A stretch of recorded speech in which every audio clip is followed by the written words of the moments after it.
Welcome. Thanks for coming tonight. We're going to get started here in a second. My name is Tim Richardson. I'm the president of the Overton County Arts Council. So wonderful to see another big crowd in Livingston for an art mixer. Before we begin, I was given some remarks to read, so I'm going to read them. Before we begin our presentation on Picasso, first of all, I wanted to thank our patrons and our partners. Their generous support makes everything we do possible. Please remember to thank them and support them in return. These are some wonderful folks in our community that are very supportive of what we're doing. I want to give a special shout out to the Clark House tonight for catering all of our mixers and providing the wonderful food. So thank you, Beth and Carol. I have a couple of exciting bits of news to share. First of all, you've hopefully had a chance to see some of the pieces of art around town. Been popping up at businesses and local government buildings in Livingston. This is thanks to the Art Around Town program that was recently initiated. Expect to see more works of art in local banks and local businesses and government offices around town in the coming weeks. Secondly, at our last mixer, the Education Committee announced that a new program called Artists at School had been created and that artist Olga Bankston would be coming to Livingston Academy before the end of the year. Well, it happened. Olga came to Livingston Academy. It was a huge success. The students there were mesmerized by watching a gifted artist at work. And afterwards, several of the students came up to Olga afterwards and wanted their picture made with her. They just were enthralled by her. We're happy to announce that 3 other artists have already been scheduled to come back to Livingston Academy when school starts up. First, Nicole Groot. Nicole Groot won honorable mention at last year's Paint Livingston event. She'll be doing a live demo in August. And following her will be Matthew Maynard. Matthew won 2nd place in the general competition and also in the quick draw competition. Matthew is an up-and-coming painter. He's also a full-time fireman in Nashville. He's an amazing guy. And he's coming back again this year for Paint Livingston. In October, the judge for this year's event, we're really excited to announce the judge is Pam Paget. She's a very accomplished painter in Nashville, Tennessee. She's going to be our judge. She's also going to do, we're going to require all of our judges going forward to do a demonstration at the high school. Again, a big part of our mission is to educate and inspire young people in the community. So she's going to be doing a demonstration at the high school. And then be sure to mark on your calendars October 4th. This is Paint Livingston's coming back. We had our inaugural Paint Livingston last October. It was a big success. We're doing it again this year. Hopefully it's going to be bigger and better than ever. October 4th is the main date for the quick paint competition, where the artists will set up and paint for 2 hours, and you see them go from a blank canvas to a finished work of art in 2 hours. It's like magic. It's amazing. So please come out and see that. And of course, our art sale is happening the same Saturday. Last year we were blown away by the interest in the art for sale in this community, and so that is happening again. These artists are painting scenes of Overton County, and so it's a great way to kind of collect art for your walls and support local artists. About 30 artists will come and competing for cash prizes, and these artists come from all over the state and some from out of state. So make sure you mark your calendar for that. Slide 10. There'll be some special members-only events again this year.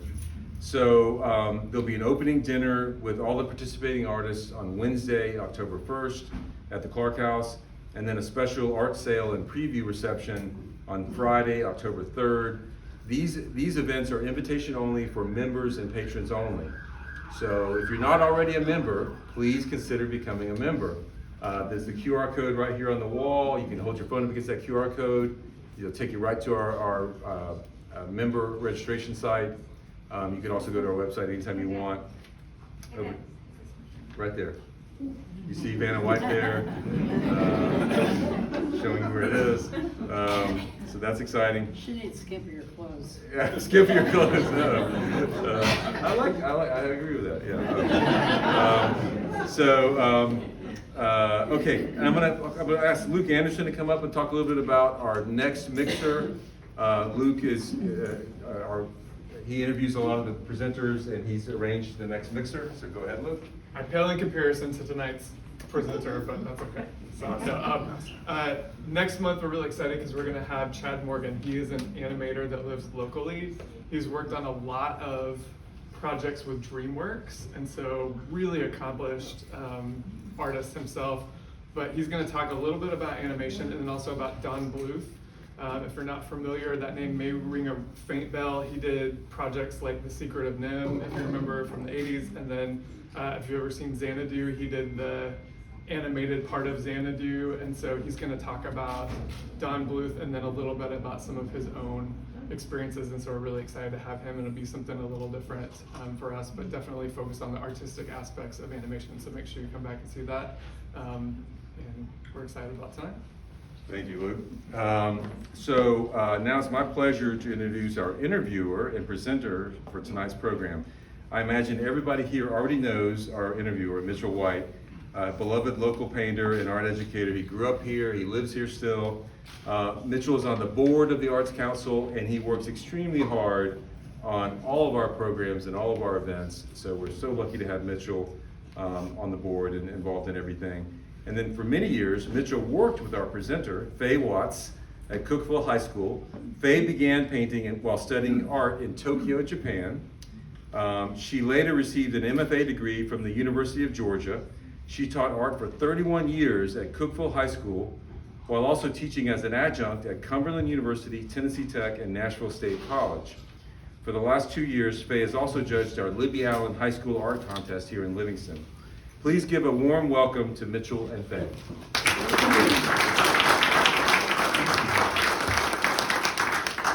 Thank you very much, and thank you so much for being here tonight with us. It's such an honor to be here. Who knew? I'm so happy to see such a grassroots elevation of this art motivation that you're doing. It's wonderful. Thank you for saying so, and we enjoy it, and we're honored that you're here with us. Thank you. It's lovely to have this opportunity to sit down and talk with you in this setting, because usually, we talk together 25 years, side by side, That's next door right. neighbors. And Anything can happen, guys. That's right. And it We've usually does. had a lot of conversations about a lot of artists, but usually it was in passing between classes or during lunch or Right. something like that. So this Or is, me running over to your room with something that I just learned that you had to know. Absolutely. About some artists, probably. And you know a lot. And that's why we're excited to talk about Picasso, because there's a lot to know about Picasso. And I think Picasso is one of those artists that most of us know the name. Most of us can probably pull up an image of something that we've seen that he created. And yet, we may not know why he's as famous as he is. Is that fair, do you think? Yes, I think that's a very fair statement. We, he's one of those names that we sort of do know. I mean, even myself, who studied art so long ago, and it's there. But coming back and really looking and thinking about this, I've just had my eyes opened again, Mitchell. It's amazing what this man accomplished. I mean, it's almost like he's been, relegated to a higher level of being a human being that's beyond being a human. Honestly, he's just amazing.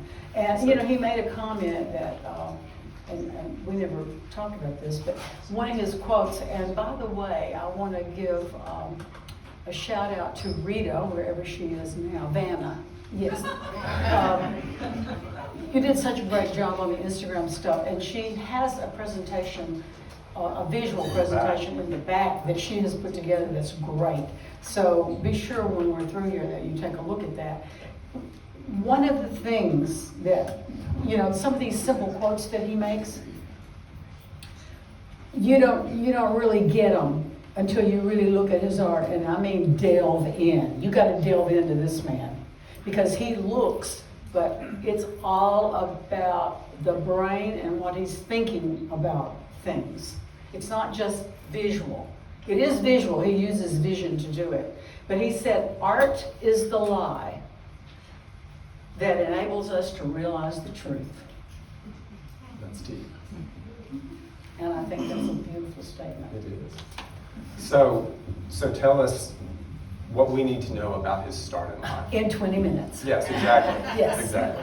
He was born in Spain, in Malaga, Spain, and 1881. I always say that 1881, and he was born to some, I think, pretty special parents. So average but special. His father was an art teacher. Actually, he was an artist, and of course, he was a child prodigy. He was drawing. Even at 4 years old, some pretty great stuff. Here, this is a drawing that he did when he was 11 years old, 1892.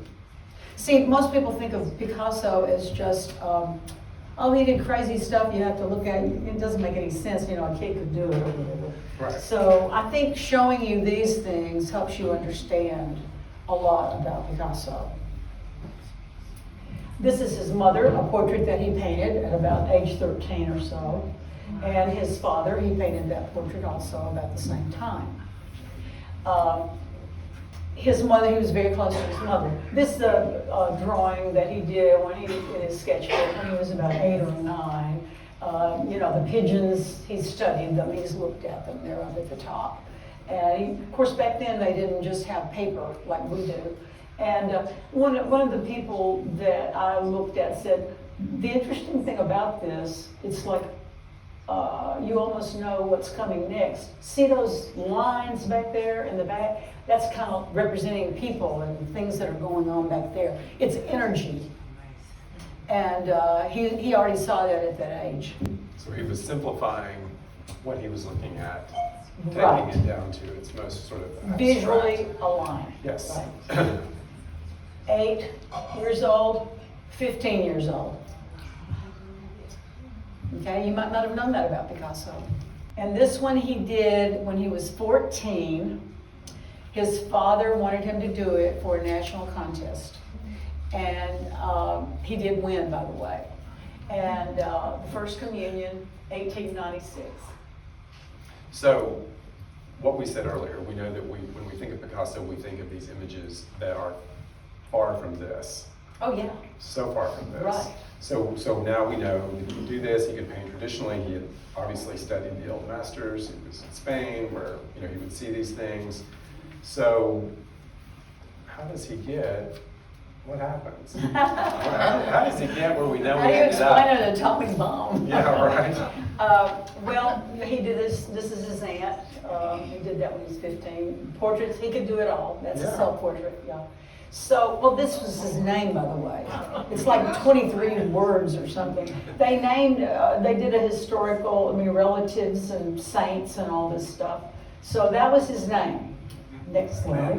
And then he changed it. He just dropped everything to Picasso. And he was like 19. This was done when he was 20. But he went to Paris when he was 19. And his mother was not happy about that. But he said, he even said, quoted his mother, that she told him that whatever he did, he was going to be the greatest and the best. If he was in the military, he would be the general and so forth. He said, so I became Picasso. Extremely strong self and ego. The man was very, obviously egocentric. A lot of artists are, as you've probably noticed. Well, he looks very self-assured. Yeah. In that photo. Yeah. And I'm sure he was quite young then. So what happens when he gets to Paris? Okay, well, he went with his friend. If there are Spanish people here, I suppose they know how to say that name, Casagimas or Gimas, or I'm not sure, I don't know how to pronounce it, but this man was his best friend, and they met a girl, and he fell in love with the girl, but the girl fell in love with Picasso, which apparently a lot of women did. And he had committed suicide. And they weren't there that long. I mean, it was like maybe 2 years or so. And of course, he had gone back home. After this man died, he went home and stayed with his parents. But nobody seemed to think that he was that affected by it. But he started really getting depressed. You know, the weight of what had happened, and his best friend, you know, naturally would be affected. So, But he continued. if you to go paint. on, he actually did this period of art that we call the blue period. And all the paintings are basically blue. And this is where his sense of color, you know, that color is so emotive that it has a voice of its own. You can do it with color. And as you see, they're all blue. And he became very interested in like servants and people in labor, you know, that were around him and all they did for everybody. And he didn't have that much money, obviously. He was struggling. Sure. So, you know, these are very well-known pieces. And I believe that Rita has some in her presentation back there. Yeah. And she has some great quotes, too.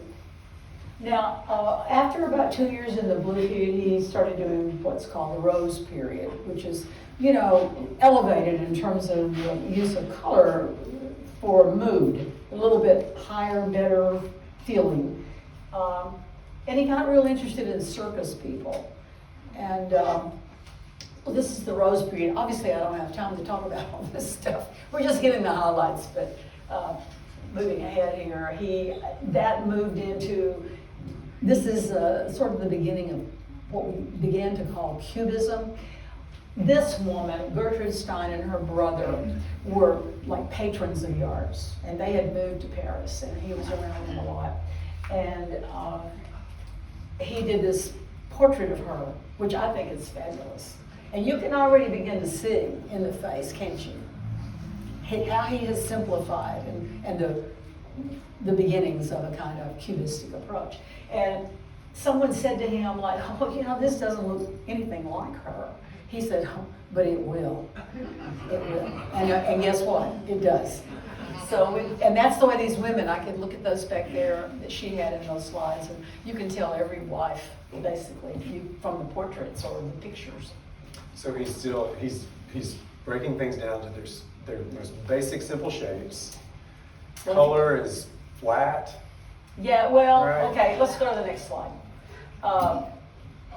This is one of his famous quotes, why follow the rules when you can break them? Plus, he pointed out later, you know, that we live in a world now that you don't even understand, so why do that? Just paint it, do it however you want, right? So with the next slide, this is starting with the real Cubism. The other one was done in 1905, I think, for Gertrude Stein. The next one is done in 1907. Think about that, guys. 1907. Do you know how long ago that was?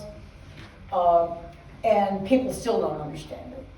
They look at it and they just think, but this is Le Demoiselle d'Avignon, and it's in the Museum of Modern Art. And this is what everyone credits on scholars and everybody. This is the beginning of Cubism right here. And he was very affected by a show that he went to see in African Museum of Masks, and he said he felt that the masks were the most authentic, real art that he had seen, you know, maybe in his life. But, How was this painting received? oh, well, I read one place that said that he turned it against the wall for 10 years. But his friends, critics, everybody, you know, one of the friends said, you know, it's like you had petrol and it's just burned you up or whatever. It's like they didn't receive it well at all. It's a hard painting. But now I'll tell you somebody that did was George Braque. Okay, next. And that's important. Yeah, so what is Cubism? Well, Mitch got on my case about this. This is the teacher coming out. You know, that's too much for you to take in, and I can't go over all of it, but Mitch probably will. I think it's a good reference for you to have the opportunity to look back at later when you can look at this. Right.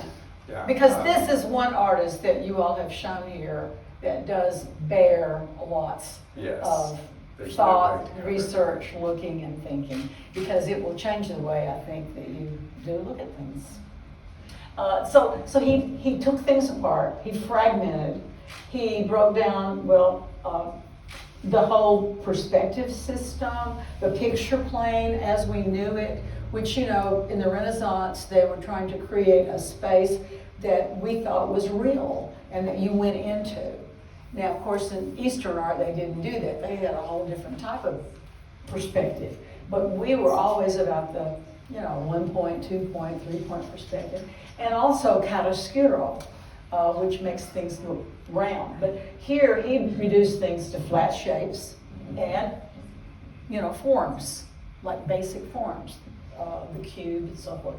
And here you see a Renaissance painting, School of Athens, and you can see the linear perspective, and that's a deep space, and that's what they were about, and using the sky and so forth. And that's what he wanted to do. Away Throw it out the window, new rules, break all the rules. Did it?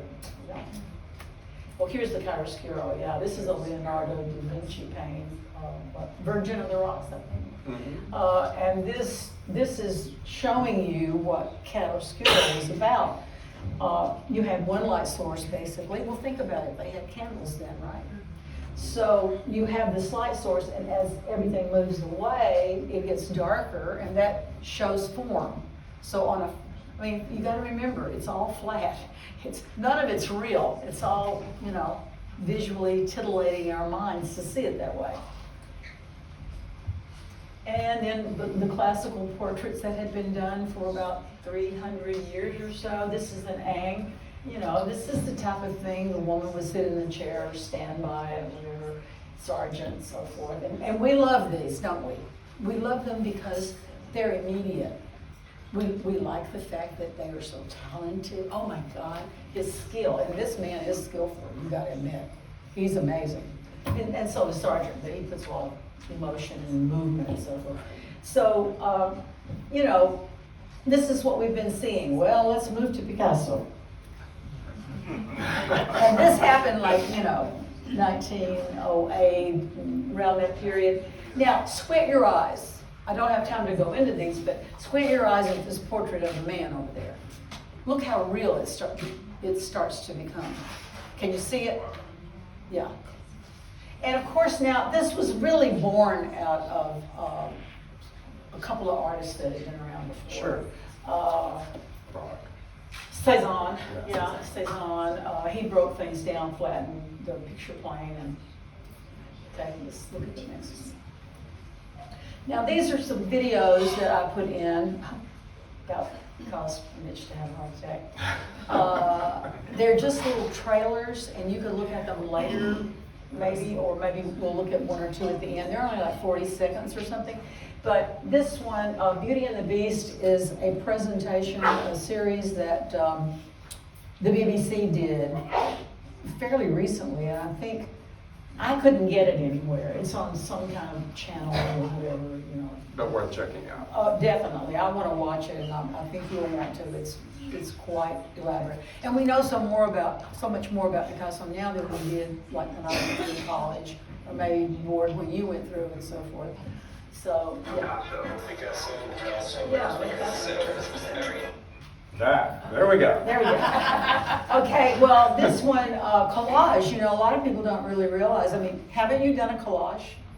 Yeah, we did that even as kids. You take little pieces of paper, you make pictures, or maybe your teacher let you do that. Well, he is credited with inventing collage. Of course, the Chinese made paper thousands of years ago, and who knows, maybe they glued something together, I'm not sure. But here, it means to paste, coller.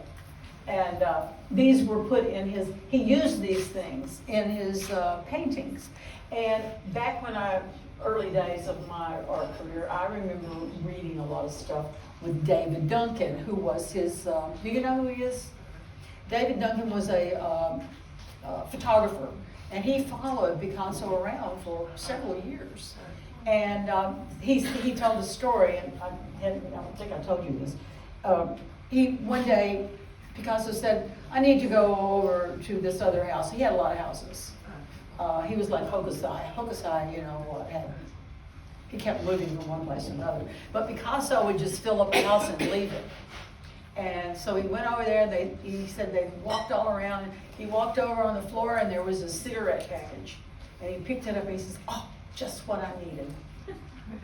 And he put it in the painting. So it was that kind of, spontaneous, impulsive. He was constantly creating and inventing a new way of looking and seeing and thinking.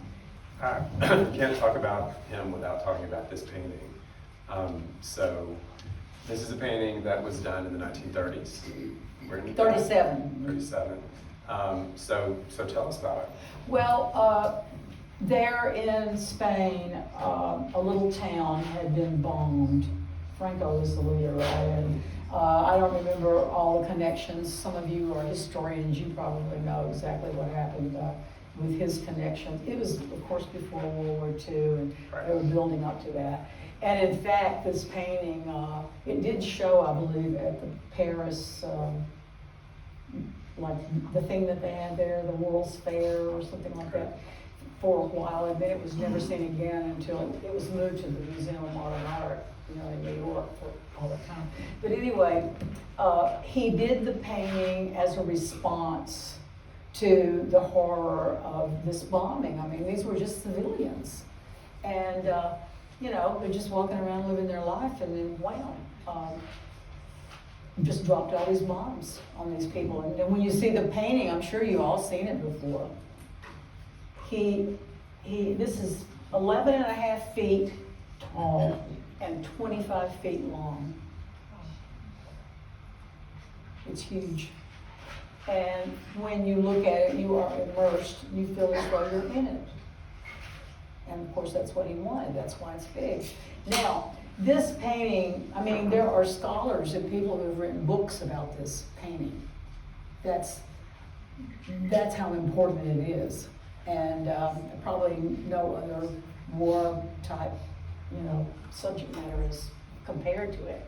So here you have the horse as the central, look at the triangle, and the people all around that are in a state of screaming from what has happened. The horse with its mouth open, the tongue, and as you pointed out earlier when we were talking, Mitch, everything in here is symbolic. The horse is symbolic, each person, the infant, there are two women over,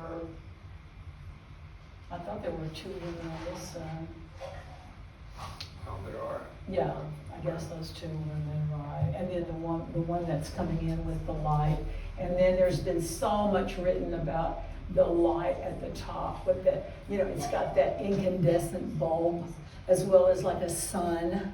And then what is this light? Is it real? Is it artificial? And then this elements that were affected by his collage, use of collage. It's like, is it newspaper or does it represent something else? And the fact that no one really knew about this. It happened, and it's not like today when you get it instantly on Instagram or wherever, or X or whatever. I've got a couple, yeah. You can see it better here in terms of the fact that it is monochromatic. That's another thing that he would do in Cubism. Yes, color is very, very important to Picasso, and he thinks it is a major emotional aspect of making art. He did not use it here. Well, it would have. How would you have tied it How would you have together? done it? Right. It would have been impossible. Right. And it's when you're standing in front of the painting, it's a completely kind of immersive experience. You get lost in the painting. And it's the first time the first time I saw it was with you. Right. In Madrid. A few years ago. We won't talk about how many years ago. Oh, no. But you get lost in it. And it was the first time I had an experience like that with a really contemporary modern painting. Right. So It helps you to understand that. Okay, so here you've got this figure and you've got these two eyes, but one you're facing in one direction the eye is and the other the other. And then people look at that and that's when they say, oh, my kid could do that. Right. But you have to really let yourself go and see this as to what I mean, can you imagine lying there and you've been bombed and, you know, you're screaming and how can you be, this is the thing about Picasso, what he did to art and the whole visual realm affected, it's still affecting us. I mean, logos, advertising, all the artists, all the art movements, everything, they all grew out of this. Oh. So We're we've talked getting about war. saucy. Let's move on. Yeah, let's talk about Picasso's women. That's Yeah, what we're all here well, for. there were We wanted that hundreds. spicy stuff. There really were hundreds, but not as many as Magic Johnson. You know, these are the 6 that are credited as being major muses that he made so much art about. And he also made art about children and lots of other things that are his children with these women. Right. And, okay, so let me tell you a little bit about who they are. This is Olga, that's Jacqueline, that's Francois Gillot, that's Ferdinand. She was number 1 after the girl that the guy killed himself over. This is Marie-Therese, and this is Dora Maar. Okay, so I've got a couple more slides here. Olga was a Russian ballet dancer, and he met her. And at that time, he was kind of taking on a sense of aristocracy and, you know, living the high life in terms of how he dressed and behaved and the people he hung out with. And so he married her. And during the time that he was married to her, he got involved with this woman, Olga. And Mitch, tell them. You tell me. No, hey, Marie-Therese. I mean, Marie, yes. And wasn't I'm she sorry. like 16 or See, 17 I needed years you for old? this. She was quite young. 17. Met her on the street in front of the Galeries Lafayette in Paris, right? Just walked up to her and said something. You have a really interesting face. I would Yeah. like to do some paintings of you. I think we can make some really good I'm art sure that's together. what it was. Yes, exactly. Are you, any of you people looking for a come on? Okay, work for him. And then those are paintings of her. That's right, Marie Therese. that's- And I read a thing about one woman that said, and it was an art, oh, I know who it was Jenny Saville, you know, the painter. She said, if you ever look at one of these, there is no one in the whole world that's ever made a more sensual, evocative, sexual painting than the ones that he made about this woman. And this one sold for what, 95 million or 110 million or something. Now, Dora Maar, can we go back on this? We can. Yeah. What would you like for me to go back Go back to the picture that her, Away. the next one. That one? Right there. Now, isn't she a beautiful woman? That was made by Man Ray, and some of you know who that artist is. In 1935, okay. Well, see, he got involved with her while he was involved with Marie Therese, and he was married to Olga, and Olga then divorced him. Story book. Yeah. Okay, so, anyway, these are Dora Maar, and one of the portraits of her sold for an astounding amount of money. I don't have it here. And he had tempestuous relationships with all of these women, but particularly her, right? Yeah, she's the one I think that he did, the weeping woman. Yes, He said she always. was always She's always crying. crying. He Yes. met her on the beach in Antibes. And there is at the end, I have an 8-minute film about night fishing at Antibes. Do any of you know that painting? It is a fabulous painting, and it's explained in this film. It helps you to see how he didn't just make a picture of being on the beach and the people and, you know, the night fishing. You could tell that he really thought about this. And he said, you know, I don't just paint pictures, I think. So, yeah, now we're down. What do you think he would think about his painting selling for $179 million? He'd probably think it's not enough. So, and you know, in our discussions in preparing for this, you said something to me that I had never really considered before when thinking about Picasso's work and what it sells for.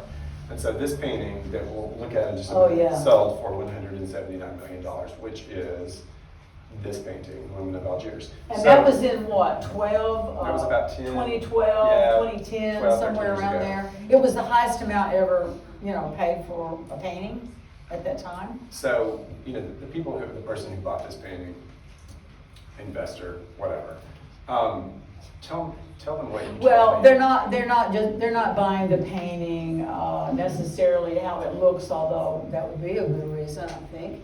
But it's the revolution. They're buying the the impact, the revolution that he was, and what it means, to have a Picasso. Because even though he did like 20,000 paintings in his lifetime, and I once read that Van Gogh did like 700 and something in 2 years when he really got to painting. I think that's right. That was a lot. But 20,000 paintings, But now he also did ceramics and Right. sculptures and lots of other types of art.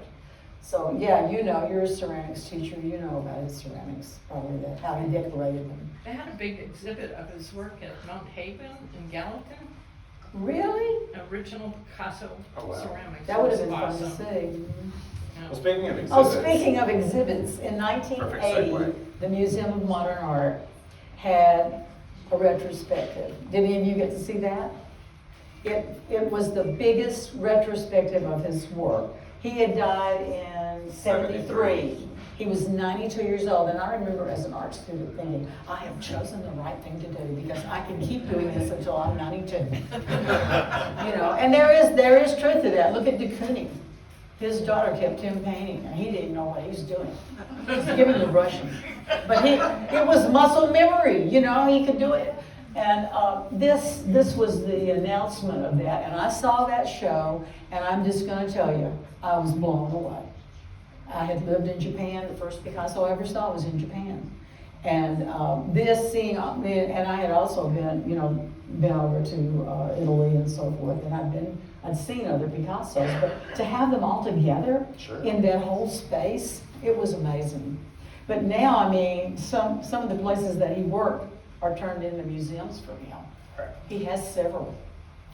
Well, speaking of, we always like to end these presentations with a little bit of information about where people can view works by Picasso. So we know that we can see them at the Metropolitan Museum of Art, Museum of Modern Art, New York, of course.